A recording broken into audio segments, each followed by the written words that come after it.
L'Observatoire de Haute-Provence est, depuis plus de 70 ans, une unité de recherche du CNRS en astrophysique, en sciences de l'atmosphère et depuis peu en écologie. Ce site héberge plusieurs instruments de haute technologie, dont le télescope de 1,93 m de diamètre qui a permis en 1995 la découverte de la première planète située en dehors de notre système solaire.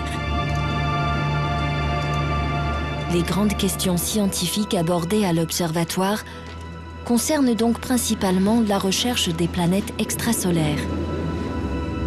Les scientifiques s'aperçoivent qu'il en existe de toutes sortes. Certaines pourraient même, pourquoi pas, abriter la vie.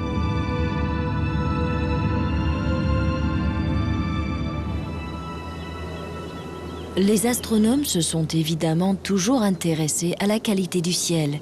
Et c'est alors tout naturellement que les activités de géophysique se sont développées à l'Observatoire.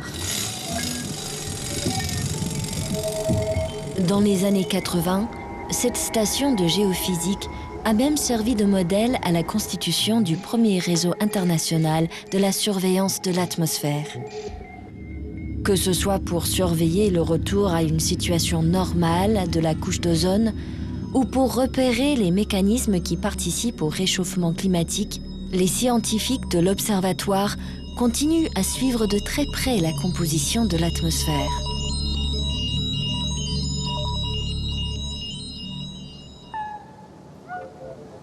L'Observatoire de Haute-Provence, c'est aussi un vaste domaine de 95 hectares, essentiellement composé d'une forêt de chênes pubescents ou chênes blancs, protégée depuis plus de 70 ans.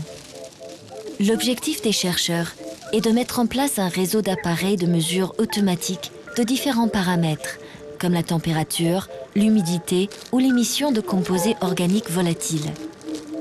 Un véritable observatoire de la biodiversité est ainsi en train de se mettre en place.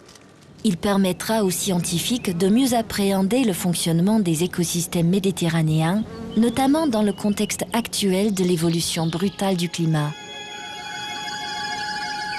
Au moment où les astronomes découvrent l'extrême diversité des planètes extrasolaires, les biologistes, eux, nous aident à prendre conscience de la fragilité de notre écosystème.